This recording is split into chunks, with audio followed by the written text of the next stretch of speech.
สบายดีเพื่อนสมาชิกที่อาแพงและนับถือทุกท่านมื้อนี้แม่นวันอังคารที่19เดือนมีนา2019ข้าพเจ้าดีใจอย่างซาบซึ้งที่พวกท่านได้สละเวลาอันมีคุณค่ามาร่วมในการสนทนาของคณะศึกษาค้นคว้าและสืบต่อการเขียนภาษาลาวตามหลักไวยากรณ์ราชบัณฑิต4972ซึ่งพวกเฮาได้ดำเนินมาแต่ปี2013จนฮอดปัจจุบันก็เป็นเวลา6ปีผ่านมาการสนทนานี้แม่นการสนทนาทางโทรศัพท์พวกเฮาบ่ได้เห็นหน้ากันอยู่คนละแห่งละหนมีแต่เพียงโอ้ร่วมกันทางโทรศัพท์ที่จุดศูนย์กลางเท่านั้นอาจจะมีการขาดตกบกพร่องบางอย่างบางสิ่งหวังว่าทานผู้ฟังคงจะให้อภัยถ้าหากมีการผิดพลาดฉะนั้นข้าพเจ้าจึงขอเปิดประชุมแต่วินาทีนี้เป็นต้นไปต่อไปนี้ก็ขอให้ทานพิธีกรผู้สวัสดิ์เลขาของเฮาเป็นพิธีกรเสนอรายการต่อไปขอเชิญสวัสดีท่านผู้ฟังที่เคารพและนับถือและฮักแพงหมดทุกคนมื้อนี้เราจะได้มาสนทนาเกี่ยวกับเรื่องไวยากรณ์ของราชบัณฑิตและไวยากรณ์ของภาครัฐและก็อันอื่นๆอีกฉะนั้นข้าพเจ้าจะขอเริ่มต้นถามคำถามมันมีดังต่อไปนี้เดี๋ยวนี้คนลาวเฮาคิดเขียนแตกต่างกันด้วยเหตุใดพวกเขาจึงเขียนบ่คือกันและเฮ็ดจังได๋เขาจึงจะเขียนให้ถูกต้องและเป็นระเบียบเดียวกันสำหรับข้าพเจ้านี่ก็อยากขอเสนอผู้ว่าให้คำตอบได้บ่สาเหตุที่พาให้เฮาเขียนบ่คือกันก็เพราะว่ามีหลักไวยากรณ์2อย่างที่แตกต่างกันคือ1ไวยากรณ์ของรัฐบัณฑิต2กรของภาครัฐเพื่อให้การเขียนเป็นระเบียบเดียวกันเฮาต้องถือเอาไวยากรณ์อันนึงเป็นหลักเจ้า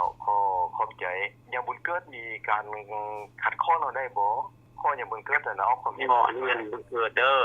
กับบ่มีขัดข้องเด้อยินดีรับฟังแล้วก็ตามคำที่อธิบายของเพิ่นที่ผ่านไปเมื่อกี้นี้เด้อขอบใจหลายๆมีคือแม่นแขกประตูทองเด้มีความคิดเห็นจังได๋เกี่ยวกับปัญหาไวยากรณ์ของภาครัฐโดยขอบใจเพิ่นจังว่าเรื่องไวยากรณ์ของรัฐบัณฑิตกับไวยากรณ์ของภาครัฐนี่ก็คนก็อยากให้ผู้ที่ว่าสนิทสนานในด้านภาษาลาวว่า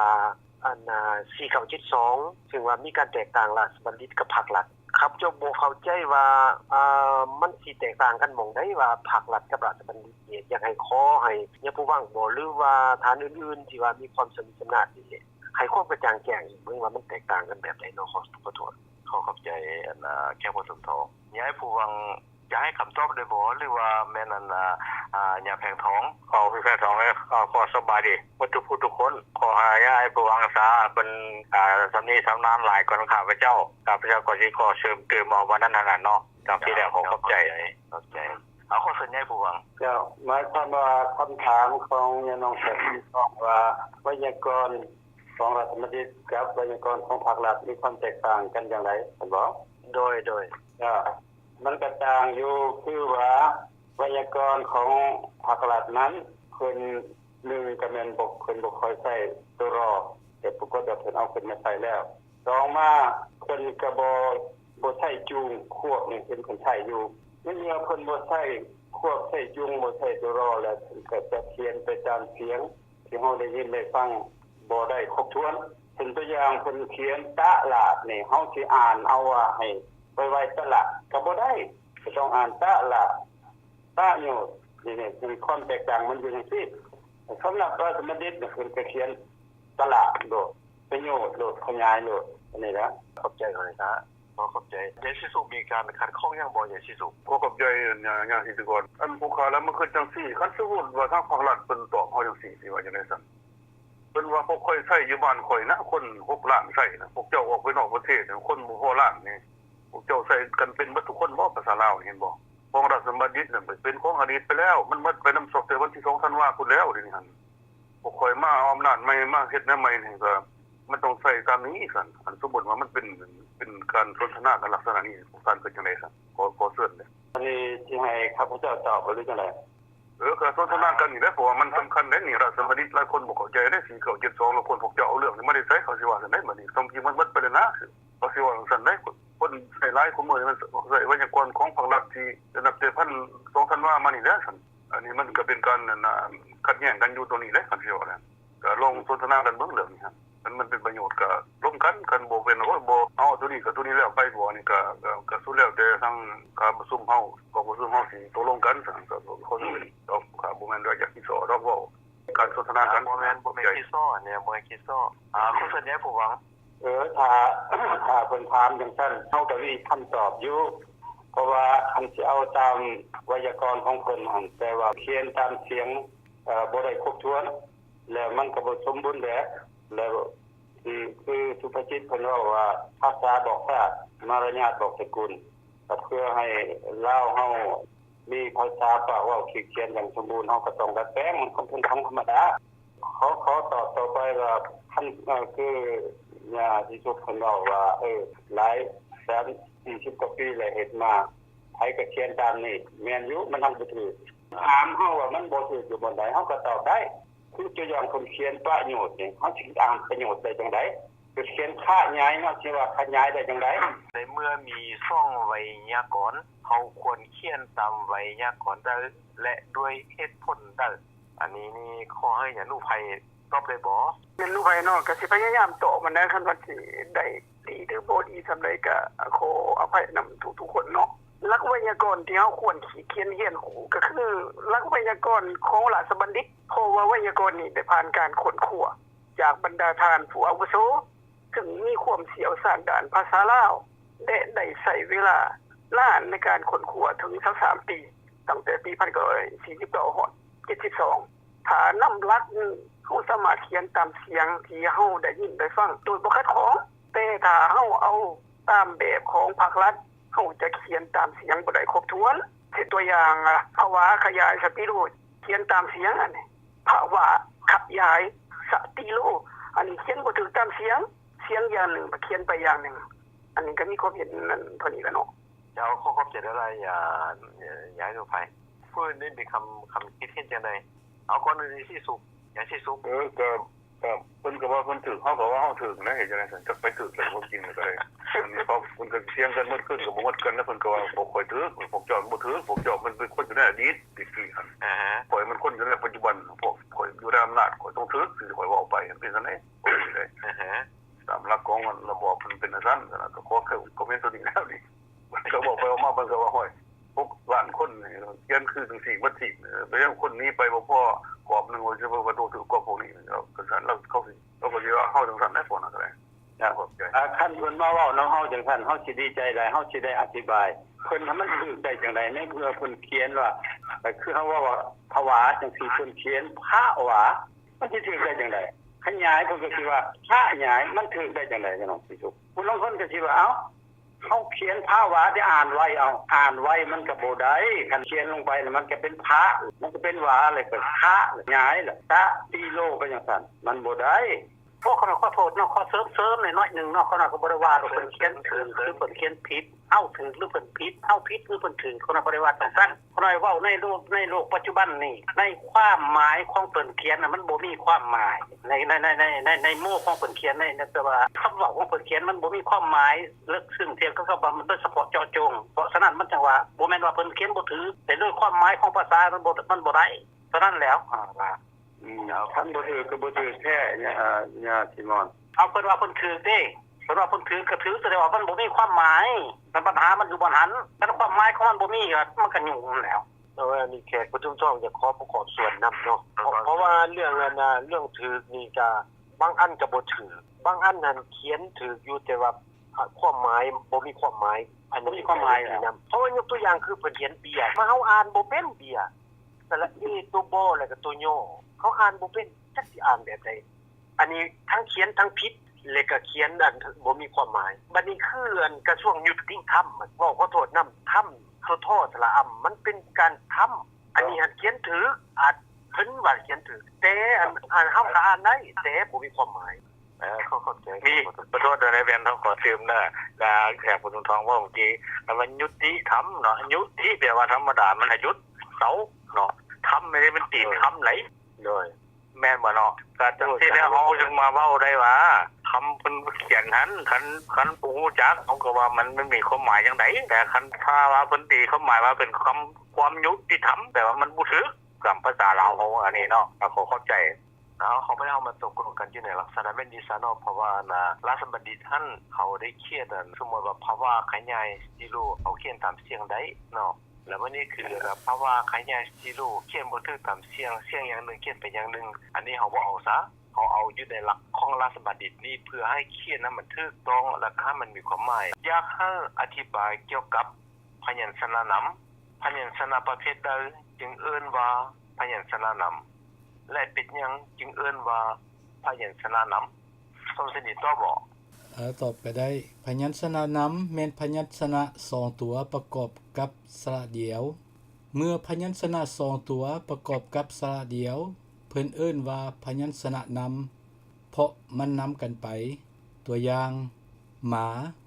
แม่นมอนำหอพยัญชนะผสมขัวแม่นตัววอนำตัวขอพยัญชนะควบถวายแม่นตัววอนำตัวถอพยัญชนะจูงเดี๋ยวขอเข้าใจตัวมีความเห็นใดเกี่ยวกับคำถามกับคำตอบข้อที่3นี่อย่าสิสุกมันก็แจ้งแล้วความจริงน่ะเพิ่นอธิบายตามเหมือนกันน่ะตัวอย่างนี่ก็ตัวผสมควบจูงนี่ความจริงมันก็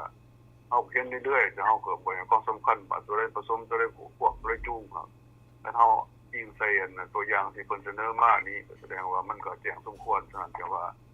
จะในวิธีการใช้เฮาก็สามารถเข้าใจดีและเฮาสามารถอธิบายผู้อื่นฟังได้เพราะว่ามันเรื่องตัวหม้อนำตัวหอตัวโวนำตัวคอบ่นี่มันก็แจ้งแล้วเฮาเคยใช้ซื่อๆเฮาบ่ได้สนใจใหญ่แยะว่าอะไรเป็นอะไรเป็นผสมพวกจูงนี่ก็ขอเพิ่มเติมอันนี้แหละขอเข้าใจ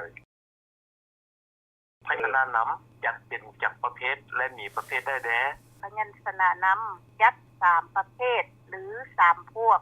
1พยัญชนะผสม2พยัญชนะควบและ3พยัญชนะจูงอยากให้อธิบายเรื่องพยัญชนะผสมเป็นหยังจึงเอิ้นว่าพยัญชนะผสมผู้ใดสนใจเติมแด่ข้อนี้นะข้าพเจ้าจะถามแล้วแบ่งรองแล้วถามว่าเฮาจะฮู้ได้จังได๋ว่าเป็นพยัญชนะผสมพยัญชนะควบหรือพยัญชนะจุงเนี่ยเฮาจะฮู้ได้จังได๋อันนี้ฮู้ได้จังได๋เจ้าเฮาสิฮู้ได้จังได๋ว่าเวลาใดเพิ่นเอิ้นควบเวลาเพิ่นเอิ้นจูงมันเนาะก็หมายความว่าพยัญชนะผสมพยัญชนะควบพยัญชนะจูง3อย่างนี่เพิ่นเอิ้นว่าพยัญชนะนำแต่นำแบบนี้1เอิ้นว่าผสมนำแบบ1เอิ้นว่าควบนำแบบ1เอิ้นว่าจูงบัดนี้ตอบคำถามเฉพาะคำถามของอยากแห่งของคือว่าหมานี่อันนี้มันผสมหมายความว่าตัวหอกับตัวมอผสมกันเป็นพยัญชนะผสมอันนี้เอิ้นว่าพยัญชนะนำอะไรนำแบบนี้เอิ้นว่าผสมแบบนี้ส่วนขวานี่นะก็แม่นพยัญชนะนำเพราะว่าตัววอมันนำตัวขอนำแบบนี้เพิ่นเอิ้นว่าพยัญชนะควบเพราะมันควบกันส่วนถวายตัวนี้แม่นตัววอนำตัวถอนำแบบนี้เอิ้นว่าจูงเพราะว่าตัวถอนี่จูงให้ตัววอนี่เป็นเสียงสูงแล้วก็ไว้เขาถวายจังแล้วเขาพวกคักย่ำมาขวานี่อันนี้นำแบบนี้ควบคือว่าตัวขอกับตัววออ่านควบกันขวาจังซี่นี่อันนี้ควบเฮาฮู้ได้จังซี่ข้าพเจ้าจะขอเพิ่มเติมอีกหน่อยนึงเกี่ยวกับเรื่องการชี้แจงของท่านผู้ฟังข้าพเจ้าจะขอเพิ่มเติมว่าพยัญชนะผสมสมมุติว่าจังซี่เฮาต้องเข้าใจว่าพยัญชนะผสมนี่แม่นพยัญชนะที่นำด้วยตัวหอนำหน้าเราต้องบอกจังซั่นตัวหอนำหน้าซึ่งว่าตัวต่อไปนั้นแม่นพยัญชนะขี้เกียจตัวแม่นบ่ท่านผู้ฟังแม่นแล้วเพราะเฮาได้ไปมาเบื้องต้นแล้วอันนั้นแม่นแล้วเพื่อให้เข้าใจกับคักกันก็เพื่อบ่ให้ลงกับผู้อื่นก็แปลว่าคันว่าผสมแล้วไม่มีตัวหอนำหน้าเว้นเสียแต่ผสมแบบบ่หันมันติดกันเลยคำว่าควบนี้หมายความว่า2ตัวควบกันไปแต่ว่าส่วนประกอบตัวที่2นั้นมีแต่3ตัวเท่านั้นมีตัวรอลอวอแม่นบ่แล้วความว่าควบนั้นหมายความว่า2ตัวมันเข้ากันแต่ว่าประกอบกับสระแล้วหันไว้หันมันเสียงตัวหน้าหันแห้งก่อนก็ขวามันตัวคอมันเสียงแห้งกว่าตัววอต้องเข้าใจจังซั่นทางนั้นมันจุงหมายความว่าเฮ็ดให้ไว้เขา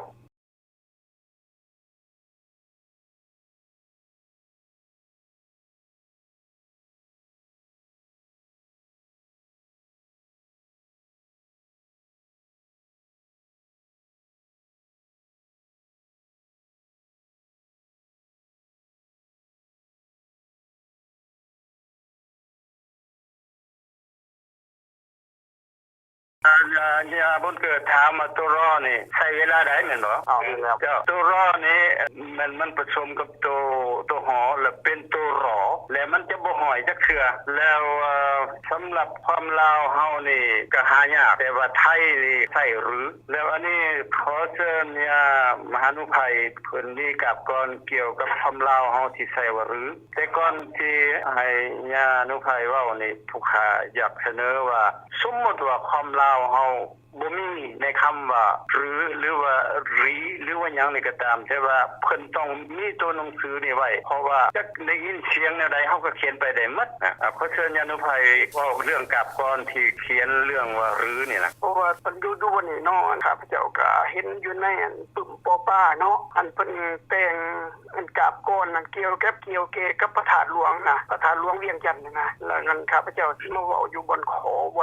นตัวรอนี่เนาะเพราะว่าอยู่ในประโยคนี้นะเพิ่นเว้าว่าพระหากหาหรือไทยเหลื่อมใส่ในพระพุทธศาสนาบ่อาจนับอานังพระองค์สร้างแต่งขานเพราะว่าตัวหอนี่เพิ่นบ่ได้ใส่ว่าเพิ่นบ่ได้ใส่สระอานำนะเพิ่นใส่ตัวหอแล้วก็ตัวรอสระพระหากหาหรือไทยเหลื่อมตัวนี้เราสิอ่านจังได๋หรือจังซี่บ่หรือว่าแนวใดเพราะว่าตามเบิ่งนี่ในปึ้มปอปานี่เพิ่นก็บ่ได้ใส่สระอาอยู่บนตัวหอนี่นะบนหาหรือไทยนี่นะพระหากหาหรือไทยเหลื่อมหรือไทย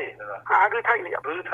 ใส่ในพระพุทธศาสนามันก็เข้ากับอ่านหรือนั่นแหละหรือไทยแต่ว่ามันมีตัวหอได้ล่ะตัว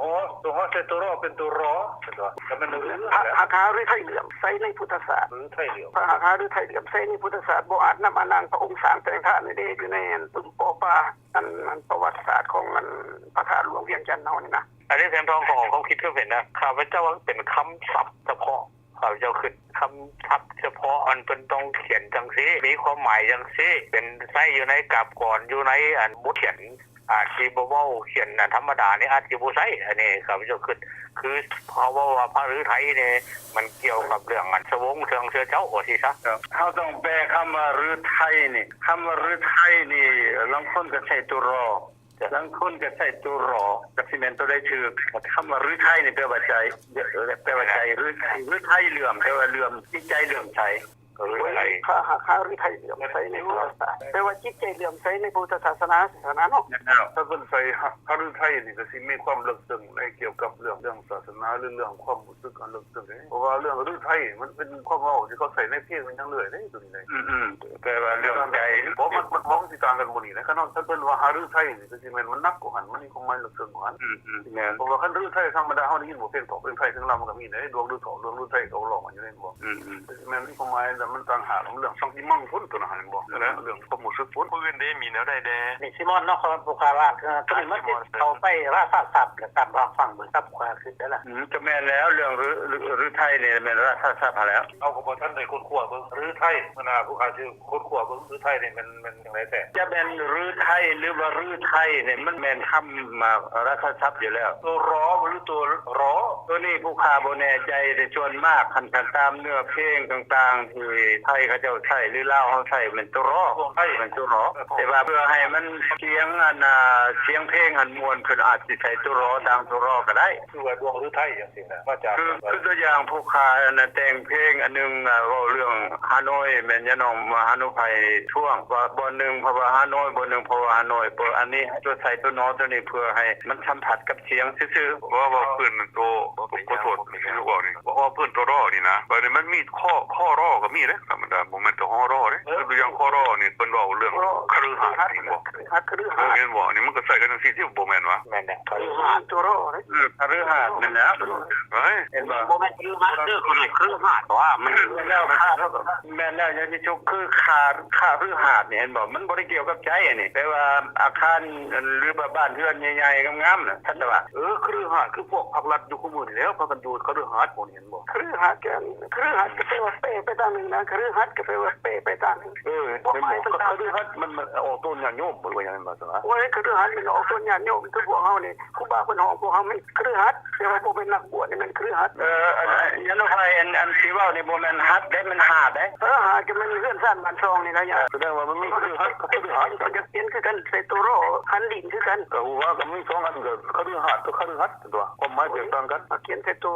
วโรหันดินคือกัน เอาคันบ่มีไผอันนี้แหละคิดก่อนผ่านครับผ่านไปขอต่อไป ในการเขียนเฮาใช้ร่วมกันได้ตัวอย่างแบบโบราณแบบปัจจุบันอันนี้ก็ทุกคนท่านเข้าใจดีแล้วที่บอก ผู้ใดบ่ต้องเข้าใจหันขอให้ถามมาเบิ่ง ผู้อันละสนใจบ่ให้เฮาผู้สนใจบ่เกี่ยวกับอันเขียนแบบโบราณกับเขียนแบบปัจจุบันเนี่ย เจ้านี่เข้าใจบ่ อย่างมันก็คือมีความสนใจหลายคนที่เบิ่งสด สำหรับพวกเฮาขอโทษแม่บุญเกิดเด้อสำหรับพวกเฮาที่ได้คนควรนํกันก็คือสิเข้าใจหลายอยู่แต่ว่าอันว่าสิอัดเสียงออกขยายส่งออกไปให้เจ้าได้ฟังและเข้าใจหั่นก็ควรให้ย้ายผู้วังหั่นอ่านและอธิบายไปจักหน่อยเบิ่งดูคั่น เอาคนสนใจผู้หวังในการเขียนเฮาใช้ร่วมกันได้ตัวอย่างแบบโบราณแบบปัจจุบันได้หลายคือเยอะ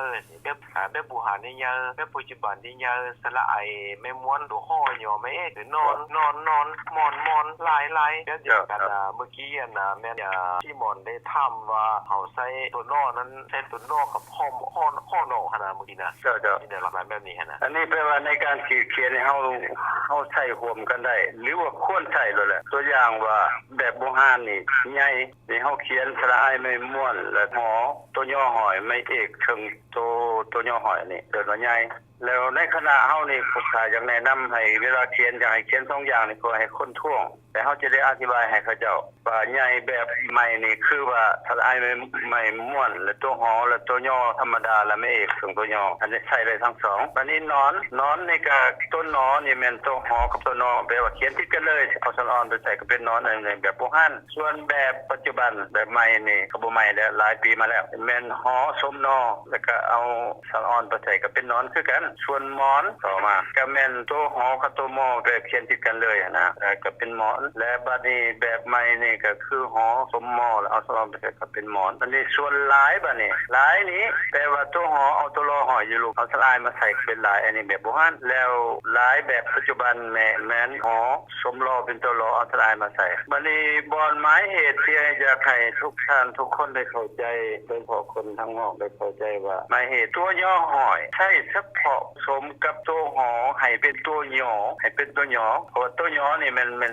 หอกับย่อหอยหรือว่าตัวหอกับตัวหยอนอกจากนั้นแหละยังใช้เป็นเครื่องประกอบให้เป็นสระเอียด